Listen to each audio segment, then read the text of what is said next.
Hi Didi, I want to play a little game with you today. I have a smartphone here and I want to describe it to you and you guess who manufactured it and maybe even where it was manufactured. How do you think? All right. Intriguing setup. I'm ready. Okay. It's a rectangular device with rounded corners. The front is almost entirely covered by a large high-resolution touchscreen, except for a small camera near the top. You turn it over and you find on the back side a smooth surface and a camera module on the upper corner containing several lenses and a flash. There's no physical keyboard, there's no removable battery, and almost no visible screws. And it charges through a small port on the bottom. So which cell phone I'm holding? I'd say an iPhone? Maybe made in China? But wait. Now that I'm thinking about it, that's probably the trick, isn't it? Honestly, from that description, I can't tell because it could be almost anything. Yeah, right? I haven't given you enough information, and that's exactly the point. Because there might be over 1,000 different smartphones that fit exactly that description. And that fact is not something limited only for smartphone. Take a random website. They all starting to look similar. You take a look at apps, at our cars, how they are similar, hotel rooms, new apartments, coffee shops, and of course, corporate presentation. Oh, this might be even the worst, because everyone is going to unlock value, everybody is reimagining something, and apparently humanity spent thousands of years developing language so that every company on Earth could announce that it was empowering customers through seamless experiences. And I started wondering, why does everything seem to look the same right now? Because you think about what we have available today. We arguably have more creative possibilities available than at any point in human history, and yet somehow we all keep arriving at the exact same conclusions. The same websites, same apps. Don't start even talking about thumbnails on YouTube, because these are terrible. Initially, I thought the explanation was simple, right? People copy successful things, except it is not quite that simple.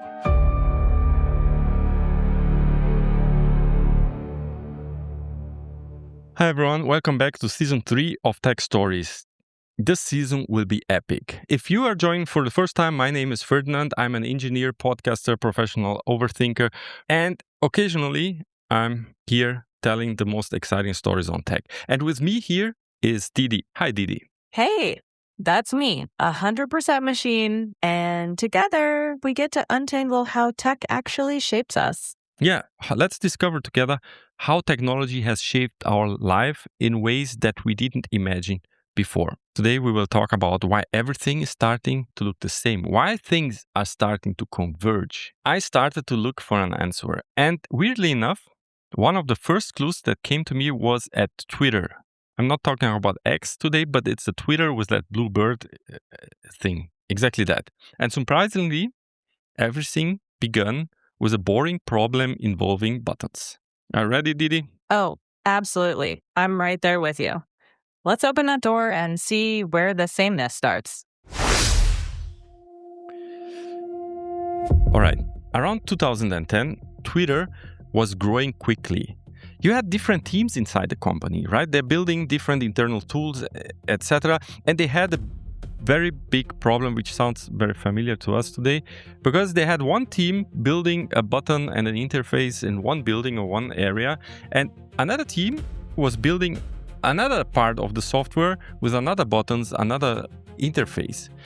And in this way, you had many teams working on the same software. You started to have the problem that formularies, they behave differently. You had menus which looked different. Different teams were developing things very differently. This is a situation very normal in software and is also very annoying. So, a designer called Mark Otto and a developer named Jacob Thornton started creating a collection of reusable components. Buttons, forms, navigation, items, topography, grids, menus, and so on. And all these boring little pieces which stitch together a website or an app or something, they put them together and called it Twitter Blueprint. Yes, Twitter Blueprint, which later became Bootstrap. So what started as an internal fix for messy buttons became a kind of default template for the entire web. Exactly. First it spread it internally, and then in August 19, 2011, Twitter released it to the public, and exactly they called it Bootstrap. And now you imagine when you are building a website, or thousands or millions of people building their website, you need navigation, you need buttons, you need everything, but you don't need to start from scratch anymore. Now you have Bootstrap, right?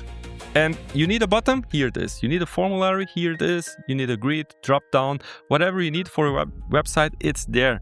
And this is one of the biggest traits in engineering, that you stop solving problems that someone else already had solved, and you start reusing things. Because every hour you don't spend reinventing a button is an hour you have free to develop some new functionality, some new features for your product, right? Exactly. It frees people up. But it also means that if everyone uses the same ready-made parts, the internet starts to share the same design DNA. Yeah, it's the same design DNA, and obviously it starts drifting into the same look and feel because they are built from the same components. And of course, modern automakers, they also use this technique of modularity very, very heavily. They share architectures in modular platforms across apparently very different vehicles.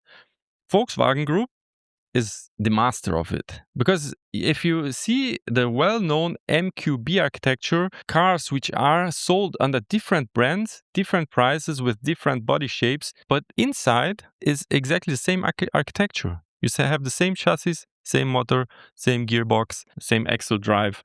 Yeah, it's like Lego for cars. Different shells, same underlying bricks. Yeah. And then comes, of course, WordPress. WordPress is also kind of a modular system for building websites, where you take the modules, components, and which are called in WordPress the Gutenberg blocks, and you put them together, create your vehicle, which is the website. So manufacturing physical products are more and more built on that modularity, and also our digital world is more and more built on modularity. But that's not the only reason why things starting to look so similar. Because if you have thousands of modules and different configurations, you still can create millions of possibilities, millions of different websites, millions of different cards, right? Which look completely different. Exactly. Modularity sets the stage, but something else pushes everyone toward the same choices. Yeah. Okay, it's like a giant amount of Lego bricks which you can use to build anything. So the possibilities are infinite for cars, for furniture, for website, for digital products. But what is often forgotten is that there is a difference between available diversity and realized diversity. Because the number of choices only tell you what people could choose to use, not what they actually choose.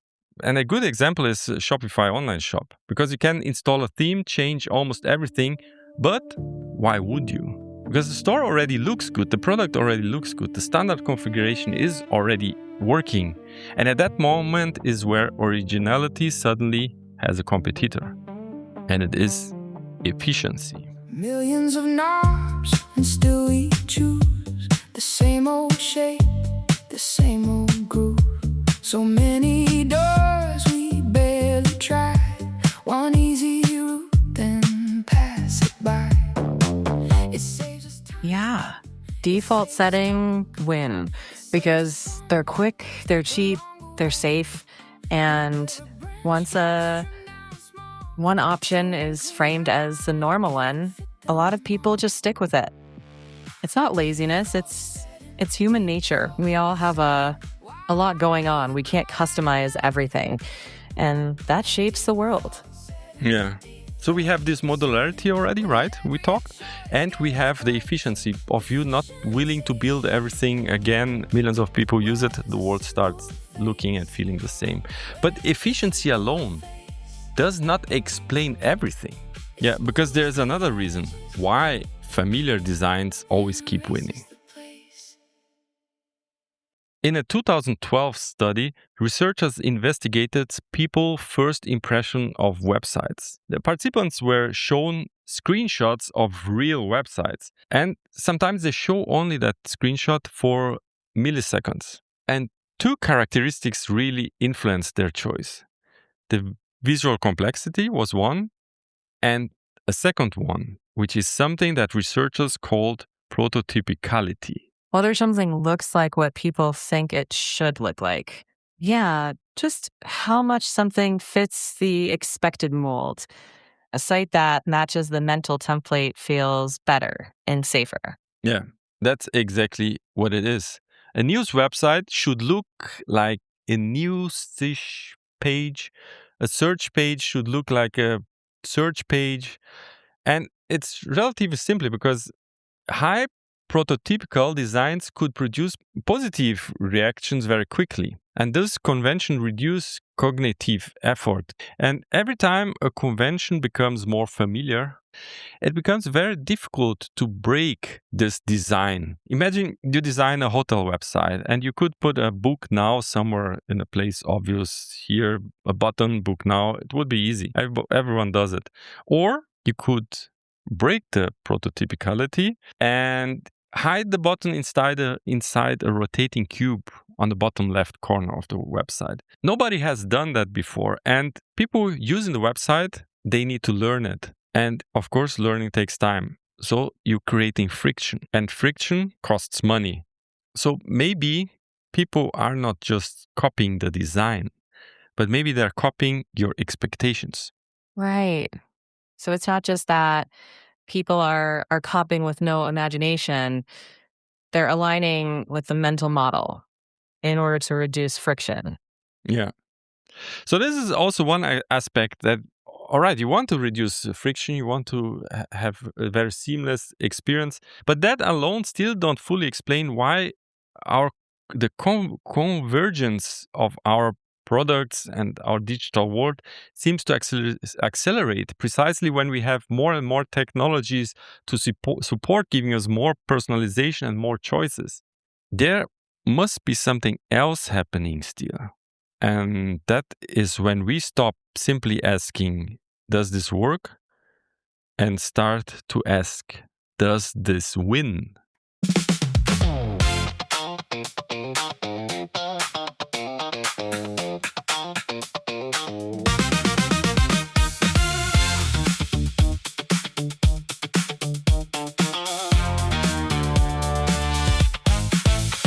Make it blue, make it red.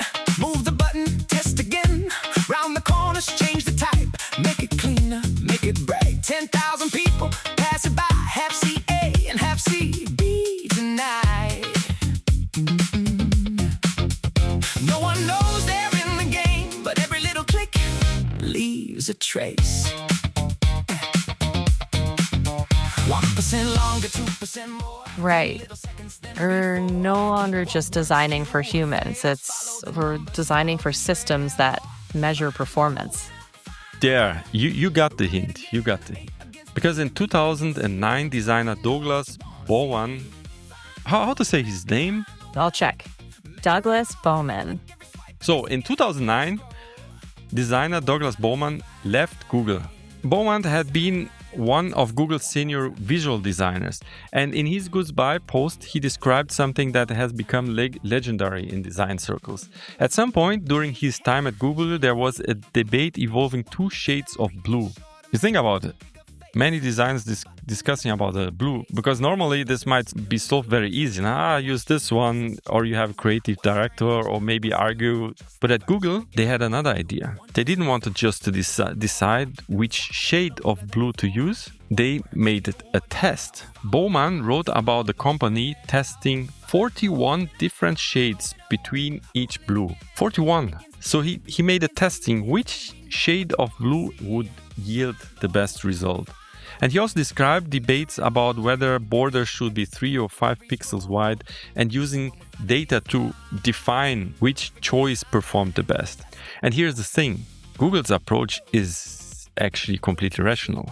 Google has the possibility of billions of testings. And why should one person's preference define how the website look if you are able to test thousands of different configurations. So you create version A and you create version B and you randomly show them to people and then you measure the reaction. That's the A/B testing.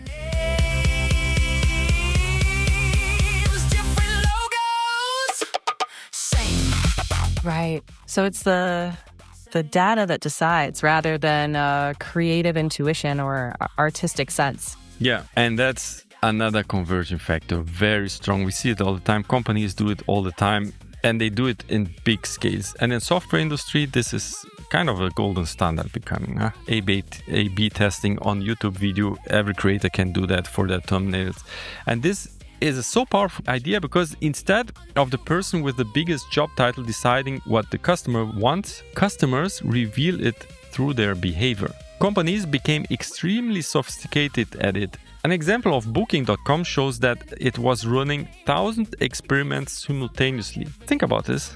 More than 1,000 little alternative realities existing at the same time. You open the website, it looks in one way, another person open it and it looks completely different. And then you observe what happened, how the user interact. Some versions survive, others disappear. Modern designs start looking strangely similar. It's a kind of evolution of our digital world. Only the ones that perform will continue and survive.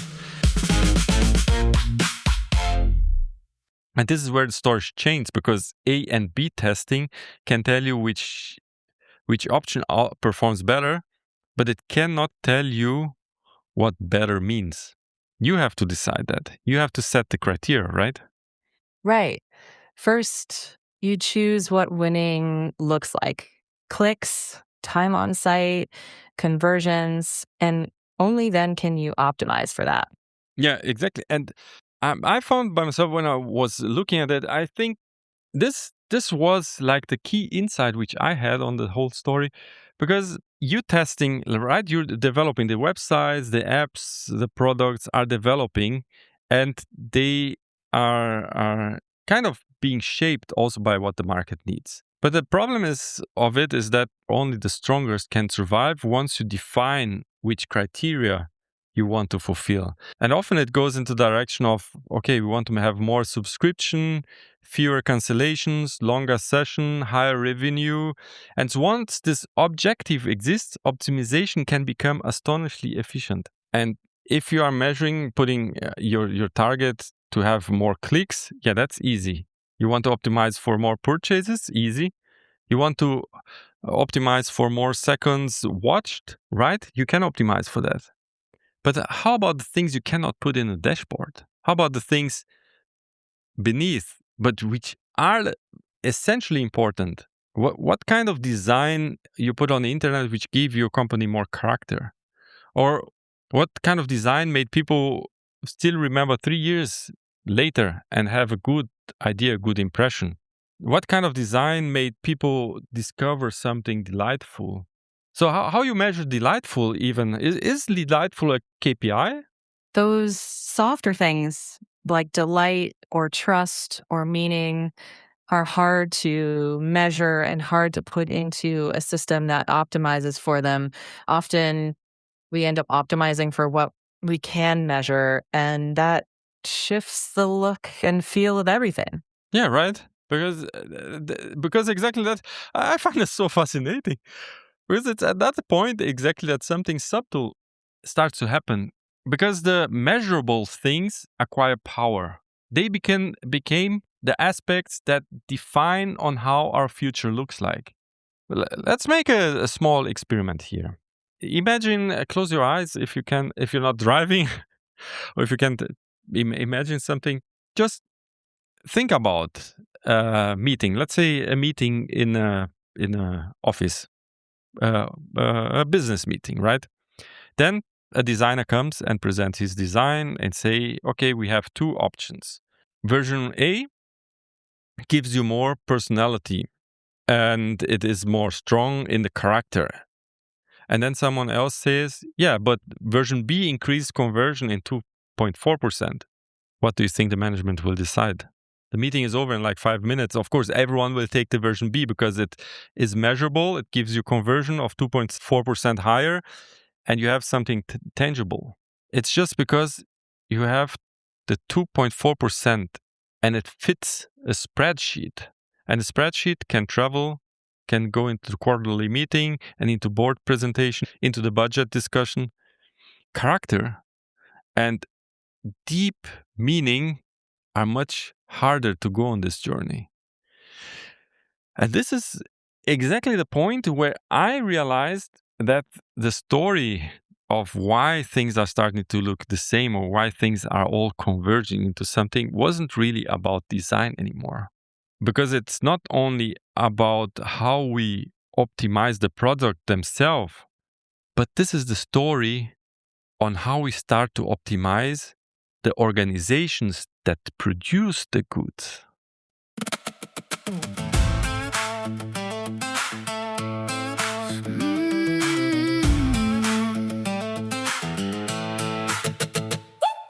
Monday morning.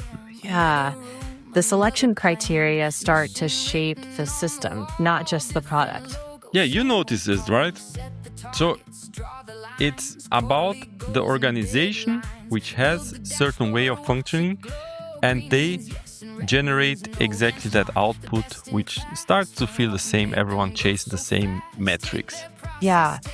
Convergence, not just in how things look, but how decisions get made. What counts as success ends up shaping the world we see. Copy the system of the best. Best practice. Show me the way. Same little box, the same KPIs, same presentation, different slides. Best practice. Follow the plan. We're thinking outside of the box, just like everyone can. We're chasing the future. We're breaking away by doing exactly what everybody does today. Agile teams and Over decades, organizations have become incredibly sophisticated at deciding what deserves money, people, and attention. A serious project, of course, you need evidence. You probably don't want a company investing hundreds of millions of euros because just Klaus from procurement had a dream. You need numbers, right? Right. Understandable. Yeah. Imagine two ideas. The first idea is very strange. Nobody has really done it before. Customers don't know if they like it or if they want it, and there are not really many benchmarks. So it's something completely new. Now, the second idea resembles something already successful in the market. So customers understand it, the supply chain can produce it, competitors have already validated it, and the financial model looks reasonable. Which options you think the board would approve? It feels like a safer bet to go with the option that is more tried and true, that has evidence of success already, rather than something more original but riskier. Yeah.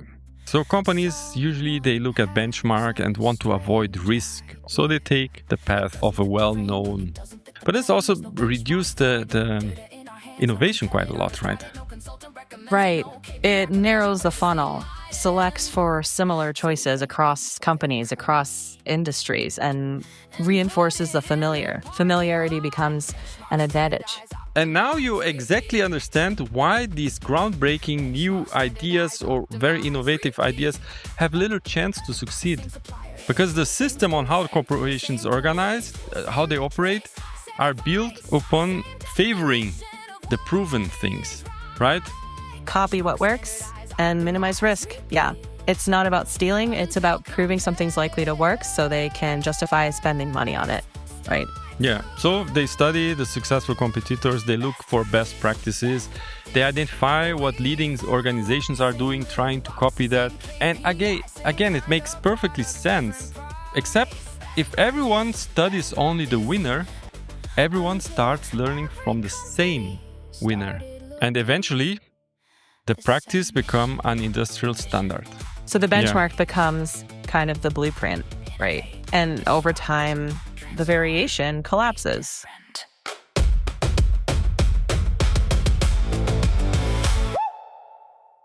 Yeah.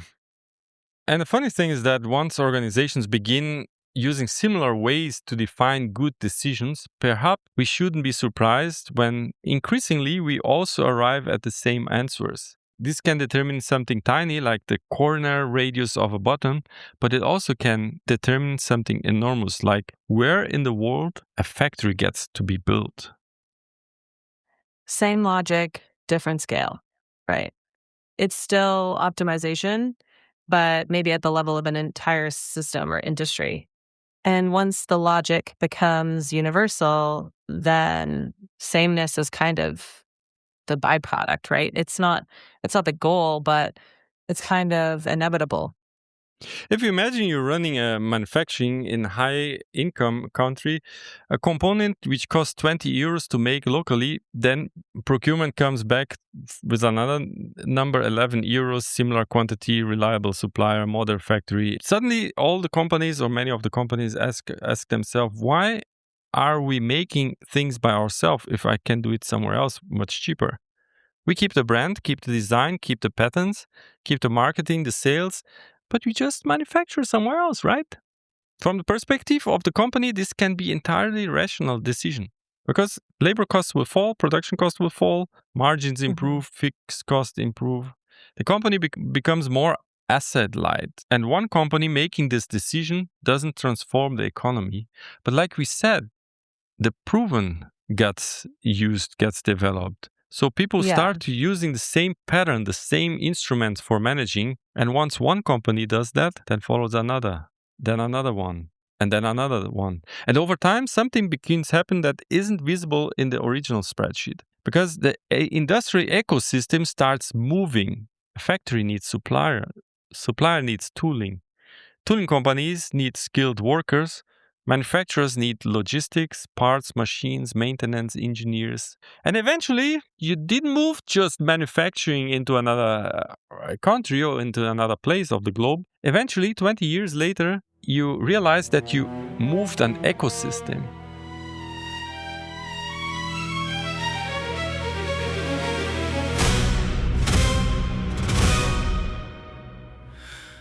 There was a number on the table. $20 became 10. A line drawn through a factory and a promise at the end. Move the work across the ocean, keep the brand and keep the name. Someone else can build the pieces, we will keep the higher game. The numbers made it simple, the answer looked so clean. Close the doors, move the machines, and watch the margins breathe. The boardroom called it progress, the market called it smart. Nobody asked what else would depart. So we sent the factories away. Over time, the skill sets, the supply base, the know-how cluster nearby, that can turn into a durable strength, not just a cheap one. Yeah. And you see how the things go, right? This is kind of a paradox here, because the decision that can make perfectly sense for the person making it and still contribute to an outcome that nobody has intended. It feels almost tragic, but not in a dramatic way, more like quietly structural, like individuals making rational decisions, but the system adds up differently. But the thing is, a decision which you take right now might affect you years from now. Yeah, for sure, because the longer ripple effects, the ecosystem shifts. So we talked about already on how the design of the website, they kind of converging because you have modularity. This modularity is also for the industry and the products, etc. We talked about that we used to choose decisions which has been benchmarked. So from these decisions, from management decisions, how ecosystems are starting to shift or change.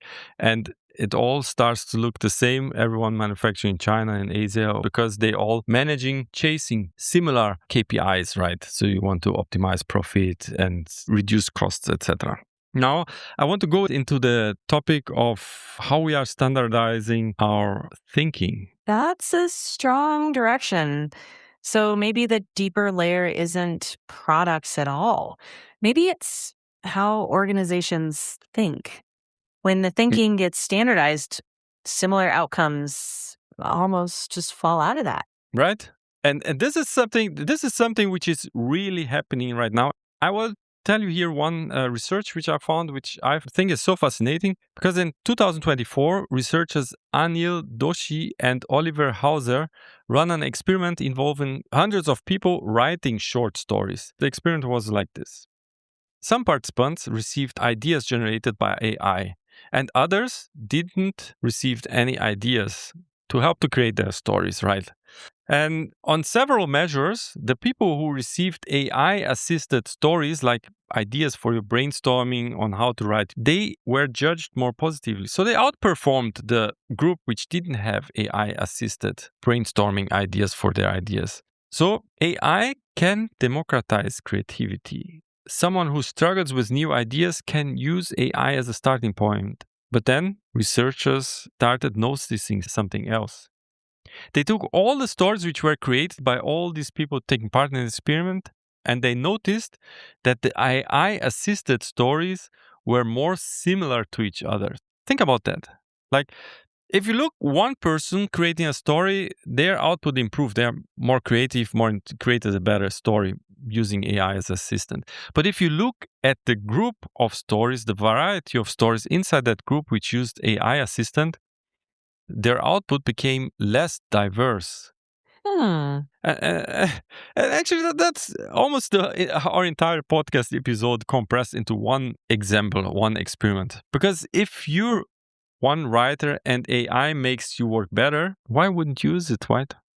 It's a completely rational decision. But individual quality and collective diversity are not the same. If you are optimizing for yourself, well, go for it. But if you think on the consequence of the group of having variety, you really weakened that aspect. So the paradox isn't AI versus human creativity. It's individual boost versus collective sameness, which, feels kind of like the heartbeat of our whole episode here. Yeah, right? Yeah. Individual quality and collective diversity, of course, they are not the same objective. If you're optimizing only for you, improving your quality, yeah, you can optimize one, but accidentally, you're weakening the other, the variety.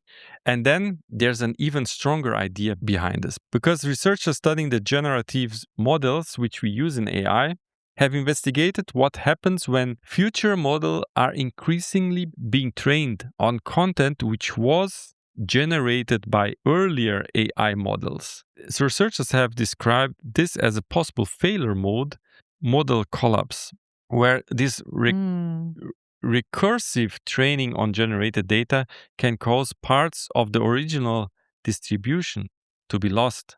This is important here.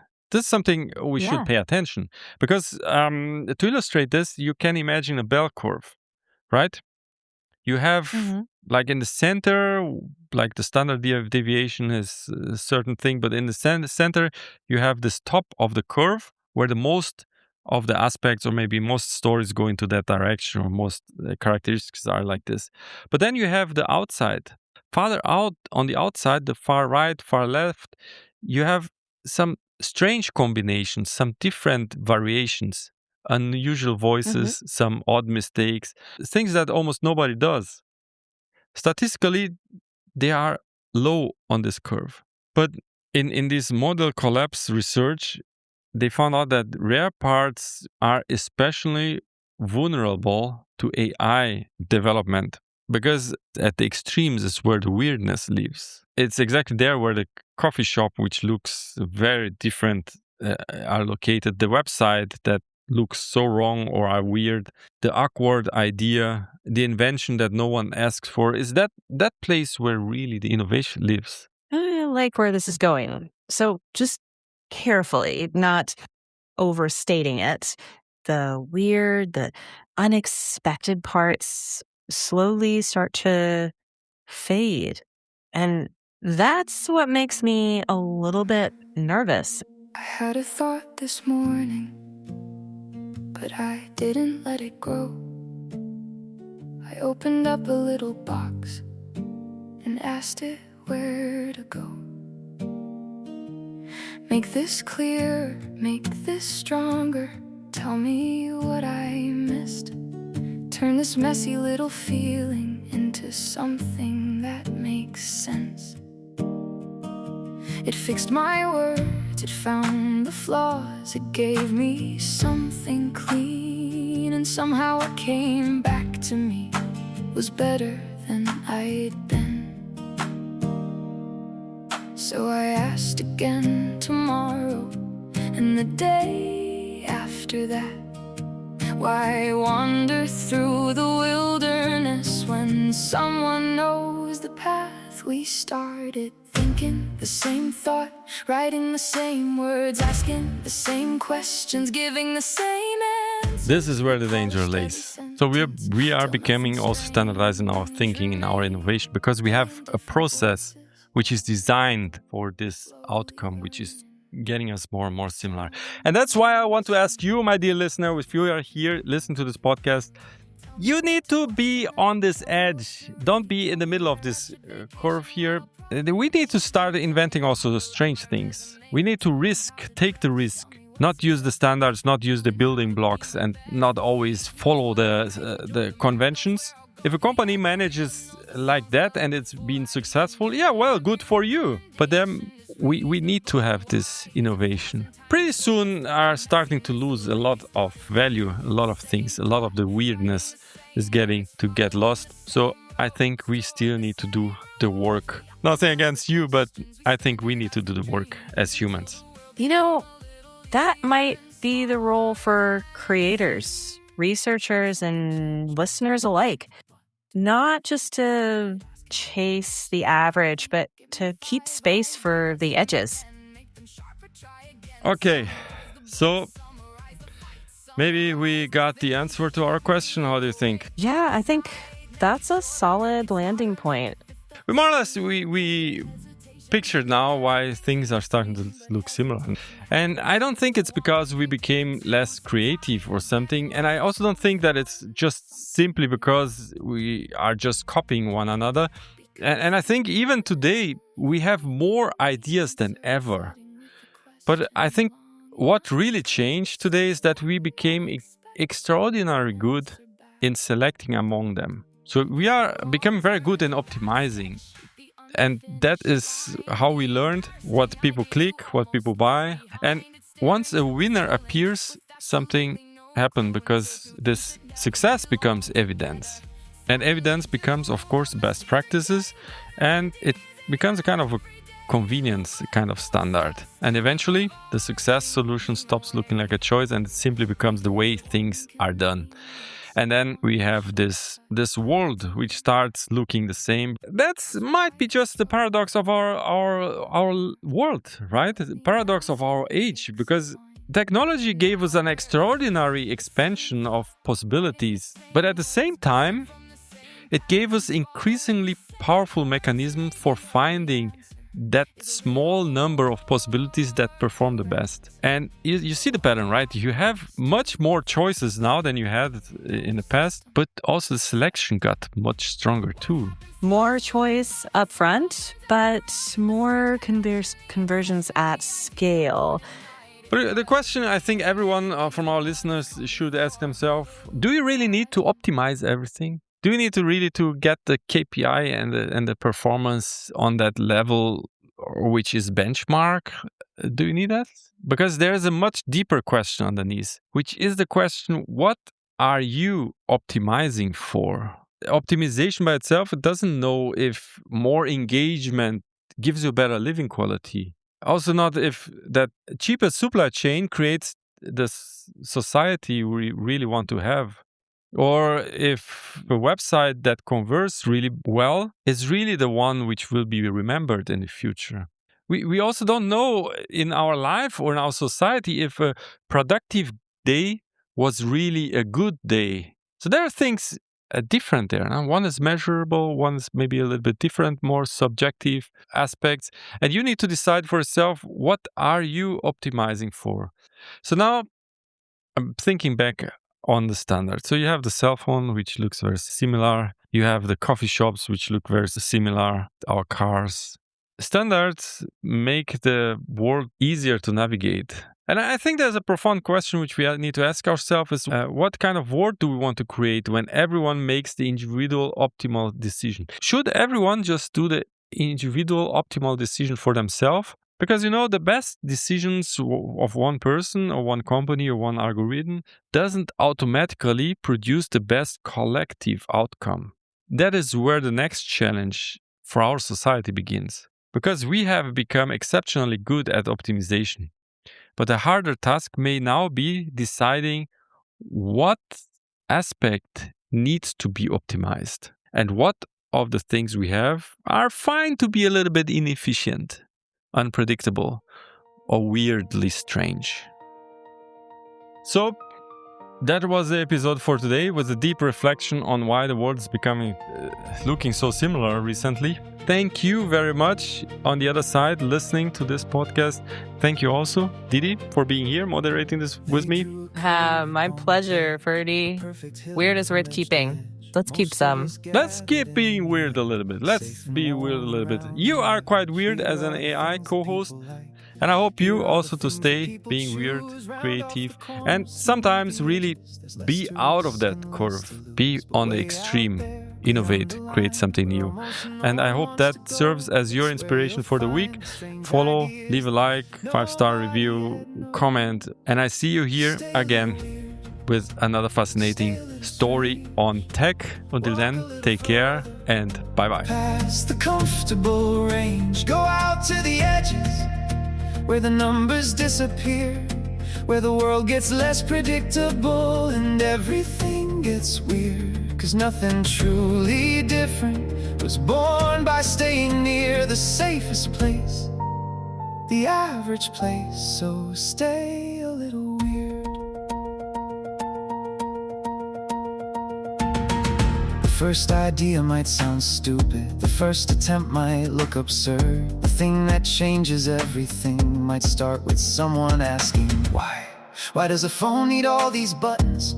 Why should computers fill a room? Why can't we fly? Why can't we talk to someone standing on the moon? Every rule was once an answer to a question from the past. And sometimes progress starts when someone strange enough asks it again.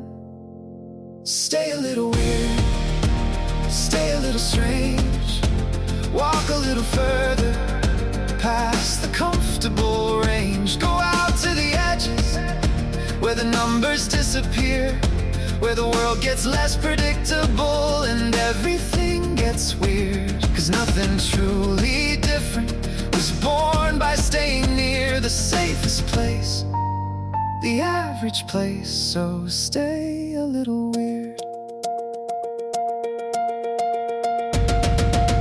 Maybe weird is just an idea before the world is caught up. Maybe strange is just a word for something we don't understand yet. Maybe the edge isn't somewhere we should be afraid to go. Maybe that's exactly where something new has room to grow. Let the algorithm choose the average, let the dashboard find the mean. Let 1,000 little optimizations polish everything clean. But leave a corner unexplored, leave a door nobody closed. Leave some room for bad ideas, because you never really know. Stay a little weird, stay a little strange.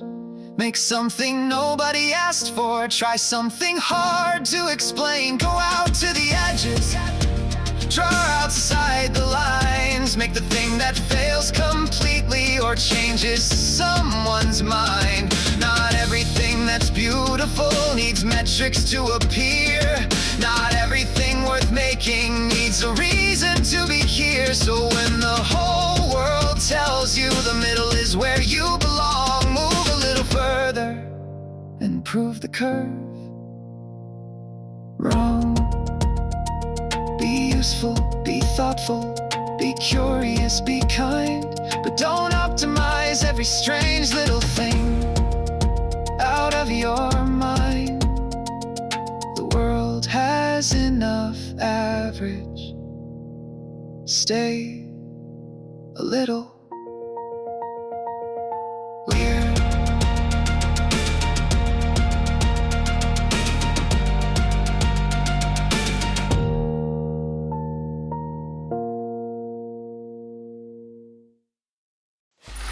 Free audio post-production by alphonic.com.